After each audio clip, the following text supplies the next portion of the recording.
How did my shoe come untied again? I'm gonna track down the CEO of Vans and put a shotgun to his head.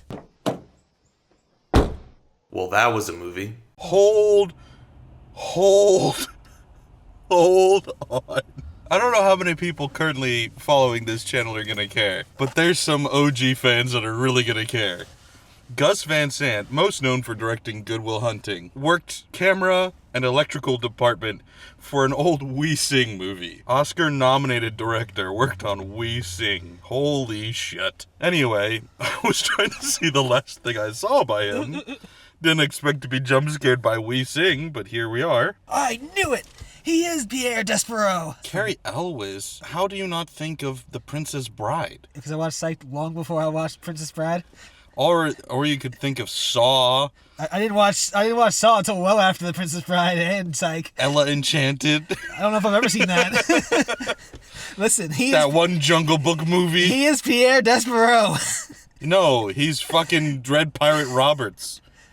That's who he is. The last movie Gus Van Sant directed that I've heard of was Milk in 2008. I haven't seen it, but I've heard of it. Yes, I do remember hearing about Milk. Last movie by him that I've seen, his awful Psycho remake in 1998. What happened to Gus Van Sant? I was like getting ready to sing his praise as a great director, and it turns out he's done like 2 good things in his life. Hello and welcome back to First Thoughts. I'm Simon, this is Justin, and today we're giving our first thoughts on Dead Man's Wire, which is a sort of remake of the documentary Dead Man's Line. They're both based on the true story of Tony Caritas. It's a weird name. Tony. It's about a man named Tony who feels, legally, that he was cheated by his mortgage company, and so takes the son of the mortgage company's owner hostage by rigging the shotgun to blow up into the back of his head if he moves, or either one of them moves. So, yeah, it's based on a true story. This all took place in the 70s. And I guess the documentary went over well, so they decided, why not flip it, make a movie? That seems to be the theme of last year and this year. And once again, wish I just watched the documentary. Justin, how do you feel? I didn't know much about this. I did read the little synopsis. I remember somebody puts a Dead Man Wire on somebody for some reason. And I went, ooh, that could be interesting. And this movie started out, and I went, ooh, that's really interesting. And the movie continued. It got less interesting. Yeah, I forgot to mention, so it was directed by Gus Van Sant, most known for Good Will Hunting, so he has the capability to direct a very good movie. It was written by some guy who's never written anything before, and it's got a pretty outstanding all-star cast with people like Bill Skarsgård, Coleman Domingo, Al Pacino in a small role, Cary Elwes, some very recognizable people. I don't know what went wrong. Everything, okay, I should say, not everything. The cinematography was good. I thought some of the editing was good. And the score was pretty good, which was Danny Elfman, by the way. I didn't realize that until the credits. Everything else was pretty terrible. And I'm like, why? This story was so compelling. I actually did read the entire Wikipedia page on it before watching the movie, because I was like, I guess I just wanted to spoil it for myself, but I was like, I want to hear what happened. I'm very curious. It's a very compelling story, a very interesting, like, philosophical story if done right, because it's like the story of a guy who's very clearly doing something wrong, morally wrong, but you kind of want to root for him because you kind of get it. You know, you kind of relate. Not the same thing, but sort of a Robin Hood story where you're rooting for the criminal. And yeah, this movie doesn't delve into any deep psychology. It was a very famous court case because it changed how courts rule on insanity pleas. Don't get into that at all. And it doesn't really do much of anything at all, actually. That is one of the saddest parts of the movie to me, is that the very ending that kind of rushed through seemed like it was a really interesting period of time. Absolutely. That we got to see none of. I just realized, by the way, even saying that this becomes a court case and insanity plea, that's a bit of a spoiler, I suppose, but it's a true story. I'm sorry, but we'll avoid spoilers a little bit, but like it happened. Some of it. So, yeah, but no, I really wanted more in-depth discussion on things, Yeah. whether it's philosophy or legality, whatever. I would have taken either. Also, love you, Bill. Why were you doing an impression of Jim Carrey, doing an impression of Austin Butler, doing an impression of Heath Ledger's Joker? That's what I want to know. That was one of the worst acting performances I feel like I've ever seen. And I wanted to confirm that by watching the real guy talk. Yeah. And then luckily they did it for us by showing it at the end. And holy shit, no resemblance at all. Also, by the way, just poor casting in general, because the guy was shorter than the guy he'd kidnapped. They cast 6'4" Bill Skarsgård. And the guy was in his mid-40s. They cast Bill Skarsgård, who's mid-30s. Yeah. And looks younger than he is. I just don't understand. Apparently, initially, this movie was going to be Nicolas Cage and Werner Herzog directing instead. And I said, thank God that didn't happen when I first heard about it. Now I'm like, I would have preferred at this point to get that version, because it would have been hilarious. And it wasn't just Bill Skarsgård. The whole cast was bad. And it's like good actors, so I kind of have to blame the directing and writing, because the dialogue is bad. And then there's just some character choices, like delivery choices, that make no sense to me. So I feel like it had to be the director. Aside from Al Pacino, who I swear they just filmed all of his scenes in one day separately. Easily. He honestly had the best performance, because he probably wasn't taking direction and just did whatever he wanted. It's Al Pacino. Just give him the script. Yeah, they just went, and go. Second best was Coleman Domingo. I thought he was really trying. Really trying. They gave him some bad direction and dialogue as well, but he did his best to use his charisma to get through it anyway. Everybody else, pretty bad, especially that news anchor, or not even, but the lady, the reporter girl. Oh my gosh. One of the worst performances I've ever seen in a movie. So bad. It's crazy. At least her first scene. Maybe her first two. I was like, okay, I wonder where this is going. Nothing was bad at the time. Nothing seemed wrong. She was awful. I didn't but know how they sure. were going to go in. No. It was when she got on camera. The first time she got on camera. That performance took a huge dip. I just The think biggest dip. I don't think you were just noticing how bad she was the whole time. Maybe not, but it seemed perfectly fine. I was just curious at how they were going to play into it. It was clear where her storyline was going with them, Nowhere. whatever. In But case you were wondering, nowhere. But my gosh, she got on camera, and I didn't look up her name, so I don't know if I know her as an actor at all. I'm chalking it up to the directing, the writing, the character that they made her play. Oh my gosh, that was awful. Okay, I can officially blame the directing and writing, because she was in Bodies, Bodies, Bodies. She was in Leave the World Behind. I've seen her multiple times. I didn't even realize it was the same girl. She was good in these other things I've seen her in. So, once again, sorry to pick on you. Your character was god-awful, and it made you look bad. It wasn't your fault. Gus Van Sant, what are you doing? My gosh. The writer I can excuse. He's literally never written a movie before, so of course it was dog shit. But Gus Van Sant, what are you doing? I just don't know how you see that and just go, let's try it a different way. Yeah, why don't you just don't go, cut. Just step up. Just step up to her. It's like, you have any ideas of your character here? Maybe you might give them up something better than me. But like, all of them. Like, how do you not go up to Bill Skarsgård and go like, okay, hey buddy, clearly the accent isn't working out. Why don't we just drop it? Let's just go for Americana, just random American vague accent. Yeah. You've done that many times successfully. What? Why don't we just do that? It was kind of middle of the country, southernish. It was something. So it's a big area around there. A lot of accents. And it transformed throughout. That's why I name dropped so many people, because when it first started and he was doing the angry thing, I was like, that's the Joker. That is Heath Ledger's Joker. As he got less angry, that's when I went into Austin Butler Elvis. But the whole time it was Jim Carrey. The whole time it was Jim Carrey. There's a couple of times where he got like extra angry. Yeah. And he get real raspy when he say a word, and I'm like, oh yeah, that is the Joker right there. Yeah. And hints of Pennywise. The Pennywise did sneak through a couple times, but it was I don't know, man. There was so much Jim Carrey in this role. And frankly, if you wanted that, Jim Carrey's available and older. And granted, the guy was only 45 or whatever, but it was the 70s. People looked older back then. Yeah. Get Jim Carrey instead. He would have, yeah, it would have made so much more sense instead of having Bill Skarsgård. I didn't like really anything about this movie other than, like I said, the camera work was nice. Very early on in the movie, there was a shot of him holding the box, and I swear it was a reference to The Dark Knight, which is what started the Joker in my head. The Dark Knight shot, where the Joker's standing on the corner, like at the very beginning of The Dark Knight, right before he gets picked up in the car. Yeah. I think that's a reference to a different movie. I don't know what. So this could be referencing that, not The Dark Knight, or it could be referencing a reference. Okay. I don't know, but I was like, that looks familiar. It reminded me of something, but I couldn't. That was a very nice shot. There was several very nice shots in this movie. Other than that, not much to write home about. Yeah, no, I admit, you kind of had me for the first quarter. Sure.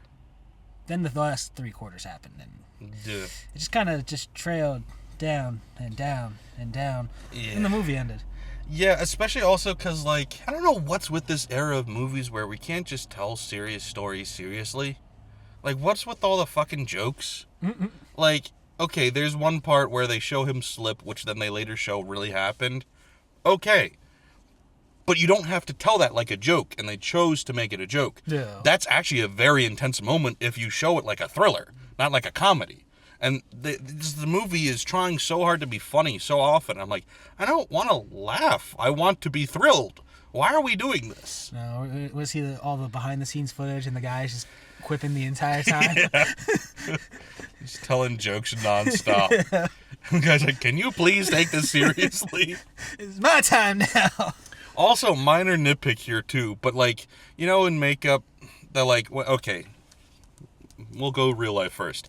If you get like handcuffs on, or if you get like choked by a noose or something, you get like the rash, right? Yeah. And even if it's not that tight, if it's you know, just rubbing for days or whatever, they put that makeup on him. Mm-hmm. The whole point is that he's not pulling against that wire. Yeah, I was confused by that too. Why do you have It was not tight around his neck at all. Right, you wouldn't get any sort of rash there because you're not touching it. It didn't make any Because if you touch it, you're dead. I was not going to remember to bring that up, but I did notice that in time. It was like, it wasn't tight at all. No. There was a couple of moments where they slipped together, and Yeah. it was very rare. But it couldn't have pulled too hard, or he would have been Multiple dead. days. Yeah. He had plenty of time to heal through a bruise when he's just sitting there with it loose around his neck the whole Yeah. time. I mean, he complains about the handcuffs being too tight. Sure. Put some rash around the wrists. Yeah, that's fair. Not on his neck. What? And none of the characters were believable at all. The cops are farces of cops. Like, you got Barney Fife go like, oh, and then like, put the gun away. Don't you see every other of the 30 cops here not with a gun? And you go, I'm going to save the day. See, but that does strike me as real. Sure. That strikes me as some stupid cop stuff. Sure. Pull up on the scene. Ooh, oh wait, no, we're not shooting? Oh shit. Okay, well, Sorry, how guys. about the cop who, they're like, what's the plan here? And they go like, well, we would need to shoot him through the head. And then the cop goes, oh, excuse me, to throw up. What the fuck is your problem? Yeah, I don't know about that stuff. So he needs a desk job if that was real. How do you become a cop if the thought of shooting somebody makes you queasy? Like, it's part of the job description. I kind of want to know you have the capability. I don't want you to do it often, but I need to know you can if it ever came up. Oh, God. And then he's like, let's make up a mood board. It was just so silly. That was very silly. I thought that was gonna go somewhere, and like It we were was gonna their get attempt at getting to the psychology of the character, but you don't need to have people guessing about psychology. You need to have more characters just talking to see the psychology. They had one scene where they talked, and I was like, here we go, and then they dropped it. Yeah, it didn't help that they kind of played the behavioral aspect of it as a joke at first, and then it didn't help that it looked like a joke by the time he was done, and it didn't help that his conclusion was, well, I guess I shouldn't say that, but his conclusion was stupid. Yeah. The whole Very, thing was very stupid and obvious. Yeah, this is, once again, I said it already, but this is I guess I'll watch the documentary instead. But Yeah, the documentary seems interesting because there's clearly so much footage of this, and Yeah. that is very interesting. That's cool.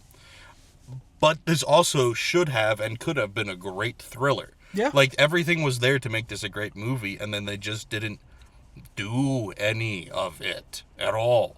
Like, the case has so many philosophical and moral questions, like I was saying, and they just don't bother tapping into any of it all. And then it's like they try to tap into other things that seem irrelevant to the case. Like, I just went on a huge rant, by the way, on the movie September 5th, which is about the ABC crew working the Olympics when the Jewish athletes get abducted. And that whole movie makes a very interesting choice of, instead of being about the kidnapping, makes it about the news crew and their moral dilemma. Which, to me, I don't give a shit. Like, just tell the story, but you got a bunch of scumbags working at ABC, apparently, like, we need the story and nobody else can have it. Well, they're demanding it. Well, okay, fine, but we'll put the ABC logo in the corner so people will know that it's from us. I'm like, fuck all of you all suck. This movie starts to take, like, a slight stance on that as well, commentary on that as well. I'm like, I don't need to talk about the news people's inspiration for why they want to tell this story. Yeah. Of course they want the ratings. Of course they want the jobs. Of course they want whatever. Why are we talking about this? Why are we doing that? Also, why does the guy keep going, cut it and put it on TV? Prime time. You're putting this out as soon as you can. This is happening right now. You're gonna wait 6 hours to put it on during the evening news, you moron? I swear he said primetime like 6 times. Yeah. The one time it happened and I was like, it was dark out, you couldn't tell. I was assuming it was later. And so I was like, do you mean primetime like morning news? That's not, I've never heard that phrase, but like maybe it's 11 p.m. So you're like, wait till the morning to show this. And I was like, okay, I can buy that. The next time, it's like noon, middle of the day, and it's a pretty important development, and they go, cut it, put it in prime time. I'm like, no, play it now and then replay it at prime time. But if you wait until prime time, every other person's already gonna have talked about this. Now, you see, I didn't catch it at first because I was trying to figure out exactly what time prime time was. But after the 6th time he said it, I understood. Prime time is whenever it's the right time. whenever your A-list reporters are on screen, that's prime time. When it's the A-team. Yeah, I'm the A-team now. Oh my God. That is my number one detraction from this movie, is the reporters. Well, all of them in general. But she's very bad, but all of them in general are terrible. Yeah. There's a couple of moments with like 2 reporters that were kind of funny, but they didn't need to be there either. And all the rest of it. And why is it trying to be funny? Yeah, no, it was weird. Why would the main documentary have any of that? Why would it have anything to do with any of the news people? Why do I need to know that this bitchy news reporter who's a no-name person, she's never worked a real job in her life, and she lies to all of the other reporters, sending them to the wrong address so that she can be the sole one taking the story? I'm like, you suck as a person and as an employee.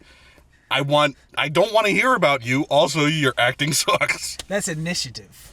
That's classic reporter TV movie stuff. It's stupid. None of it was necessary. There is one scene in this movie where I understand why they focused a bit more on the reporters. And you could have had the scene without any focus on the reporter. Could have just been a nameless reporter that does that scene. And still would have had the same effect overall. And absolutely no tension at any moment about anything. And this should be a thriller. I had a bit towards the beginning. I didn't really know how this was going to end, mostly because it was real life. Yeah. Now that gives a little extra attention to some of these situations, outside of me not knowing what's movie and what's real. But that died. That died very early on, and it never came back. And that was a very shame because you lost my interest there. Yeah. And the Jim Carrey of it. I've been watching a lot of In Living Color because I watched a couple of YouTube shorts, and now it's all YouTube will suggest to me is In Living Color. Yes. Mostly Jim Carrey stuff, but In Living Color in general. And there's a point in time where Bill Skarsgård's character goes up to the window because he sees a bomb squad coming. Yeah. And he goes up to the window, he like crouches and walks over and goes, "Hey, back up! Get out of here!" And I'm like, that's Jim Carrey. That's fucking Jim Carrey. I've seen him do that exact thing. He's like, "What are you doing? Get out of here! You tell all of them to get out of here!" I was like, stop it, dude. Yeah, we should just get into spoilers so we can keep ragging on it. Clearly, we didn't like it. 3, I guess. See, I was gonna go 5, but we've been talking about it, and I feel like it's a 4. Oh, this is far from unmemorable. I'm gonna remember how much I didn't like this. I was gonna forget about it, but now we've talked it down to a 4. All right, so that's what we had to think. We're gonna get into spoilers now. Once again, it's a true story. ish. So how much can you really spoil? But if you don't want anything spoiled, you should go watch the documentary. Come back and we can talk about it then. But don't forget to like, share, follow, subscribe. Thanks, guys. Bye. Bye. So, yeah, another bit that made me, he went full Jim Carrey, was when they were putting him in the cop car. And he was like, where are you putting me? Hey, where are you going? Get back here. I was just like, what? Why? What about my deal? What was the inspiration? Because, like, he clearly didn't watch the real guy because he acted nothing like him. So I was like, was he just watching videos of chihuahuas? And that's like, oh, that's how I'm going to play this role. Why? What? The guy is found in the end not guilty by reason of insanity. And so, If you were interested in that verdict at all, we're not going to talk about it, though. And we're also going to make it really look like he didn't go to the insane asylum. We'll put it in white text and a black background, but we're going to make it look like he didn't serve any time at all. Yeah, it was for some crazy reason. considering he ended up spending 10 10 years. years. And like, I know they gave him sideburns to be like, it's the 80s now. You could barely tell. And then also he goes, I was like, why did he do that? Why was that the last thing he did before? Anyway, but I was like, yeah, they really tried to make it look like nothing happened to him. Like, he was just like, I'm innocent, and I'm not insane. And he walked away, and they're like, and then they never saw each other again. Except for that one time. At the muffin shop. At the muffin shop. You know, 'Cause the there's one only one in New York, or no, Indianapolis, there we go. that doesn't have the that that has the doesn't sugar. have the sugar in their muffins. Yep. So they ran into each other because, yeah. I'm like, what are we doing, dude? Oh my I was getting ready for them to not even mention at all that he went to an institute. And then thankfully they put it in the text, but I'm like, and people don't even read that half the time anyway. I was convinced he was just going home at that point. I was like, dang, I thought something happened to you when you're found not guilty with insanity. They just go, all right, you're insane. Go on. Go on about your day. It was an interesting one, but no. All right, 10 years. But it's crazy because, like, the brother helps to get him arrested. Uh-huh. And he's getting put into the car and he's screaming at the brother, and the brother's apologizing, and, you know, you sold me out, etc., etc. And then it goes to the end of the court case, being found not guilty. Yeah. And he's turning around, hugging his brother. You know, I always knew it. You know, whatever they said there. And I'm like, I feel like some deep stuff happened here. Mm-hmm. Some interesting court case. Maybe this should have just been quarter of the movie, the kidnapping, and then 'Cause, half a yeah. court case. Because maybe that was an interesting part of The it. standoff was only like 3 days, so sure, yeah, spend an hour on that, spend an hour on the court case, maybe 40 minutes. I don't know that it needs to be 2 hours, but like we could have spent a long time talking about the ramifications of this case and how they went, maybe we shouldn't just say, if you're insane, go for it, you know, because I said it affected how they ruled it. So back then, if you claimed insanity, the prosecutors, it's on them to prove that you're not insane. Nowadays, the defendants have to prove that you are insane. Okay. Because it was too easy to just say, we're insane, and then it's like, how do you prove somebody's not? So this is the reason that changed. I was like, that's a really interesting thing to talk about, but we don't. No. It's a historic court case, but not historic enough for the movie. Even though we're telling the story, it's insane. That is such a big deal because he clearly wasn't actually insane. Huh. You could argue maybe temporary insanity due to strife or whatever, but he was sound of mind in every way. They even mentioned that, and I was like, oh, they're going to talk about it. She's like, this clearly isn't the work of a madman. This is a very calculated thing that he's doing. Very meticulous. I'm like, aha. And then they don't Insane. bring that up. All right. How he cool. got proven insane? You know, he kidnapped a guy and was a little crazy on TV sometimes, maybe. He shot a shotgun into a ceiling. Oh yeah. That's insane. Which it would have been In a great room if full of cops. they should have showed that from like they should have showed that's when they should have used the reporters. Show them hearing the gunshot before showing us what happened. Yeah. And then there's some tension there if you don't know the story. Like, what happened? Instead it's just like But even then, we didn't need to know anything about the reporter. We didn't need to know her journey from being a rookie to, you know, senior reporter by the end of the movie or whatever. We didn't need any of that to have the one scene where she interviews the brother. Yeah. And the one scene where they all rush inside to figure out what's going on with the gunshots and, you know, hear how he's been caught in the end. You didn't need to know her for that. Didn't need to have prime time. Didn't need any of those other reporters could have spent more time on the court case. What happens if he shoots him? Well, keep it rolling and pay the fine.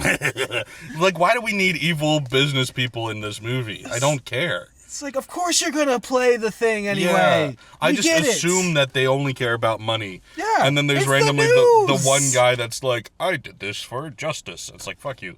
But everybody else, I'm like, I just believe you're there for the money. So then the police chief, by the way, when they're doing all this, they do mention, which is a true thing, that they had a contingency plan where they're like, if we see an opportunity, we're going to shoot him in the back of the head. And if we're going to go with that plan, because one guy shoots him, the other guy grabs a shotgun and points it straight up, plan in place. And if we're going to go with this plan, I have a handkerchief in my pocket. I'm going to pull it out. That's a signal. And they vaguely show him at one point reach into his pocket. In reality, he reached into his pocket 3 different times and then changed his mind. So like that, once again, if we're talking about like raising tension in a thriller, that's a big deal. And you just went, nah, not interesting enough for this movie. There's a whole big thing that happens where I think he was going out live with him at certain points. Oh. And maybe that's not true, but at a certain point, they told him that they had to cut off, they had to stop like playing the interviews because he was getting so emotional and like crazy that they thought he was going to just shoot the guy during the interview. So like, we can't let him keep talking or he's going to rile himself up too much. They don't address that at all in this. Well, that might have made the scenes a little more interesting. Yeah. It's just, why? It's like, he Why? was there a lot. I just didn't feel like we were getting anything further from his No. further communication outside of just being the intermediary between the cops and... Right, But and like- so that we could talk about like people thinking of him as a folk hero. Yeah. But then we don't delve into that. They just go, we kind of like him once, and then we move on. He had some callers come in, you know, the people were rallying for him. I have friends all around this country. Anytime they wanted to give him an excuse to look out the window, and several other points in time too, they were just playing police sirens all the time. Why? Why are the police, they're just bored in their car going, woo! Like, who is arriving? And if they are arriving, why do they need their sirens while arriving? There's already the entire police squad and some FBI there, and you're like, here, I need to get there in a hurry. Yeah, make your presence known. A lot Why? of people around. They're sending out the bomb squad, and as they send out the bomb squad, they start playing a police siren. Why? You think there should be some subtlety there. Oh, there's a sniper on the rooftop. Play the siren! What are we doing? It's just really poor filmmaking, which is shocking to me considering who made it. Like, I mean, I don't know anything about the editor. I didn't check.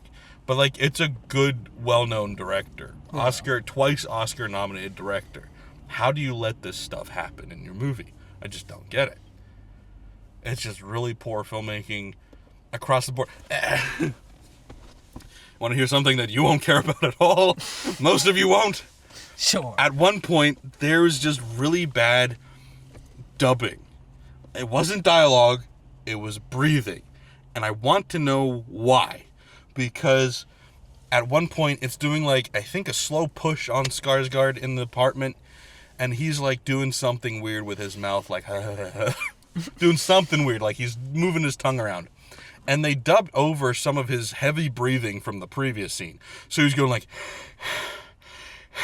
not remotely in time with anything he's doing in that scene. Also, no sound of the tongue or anything. I'm like, the sound mixing's so bad. What was that like? He did that in between takes, and so there was sound from like crew members or people talking or something, so they could like, why did you dub over that moment? Why? These are the things I noticed, Justin. These are the questions that will keep you up at night. None of the rest of the movie. Just Why dub the breathing? And for a second I thought maybe that was the other guy breathing, and then they cut to him and he's calm too. So I'm like, who's panting? Who here is panting? Is there a dog I don't know about? There's someone in the closet the whole time. All right, well, I think that's it. I'm sure we could keep making fun of it, but why bother? It didn't waste any time trying to say anything, so why are we?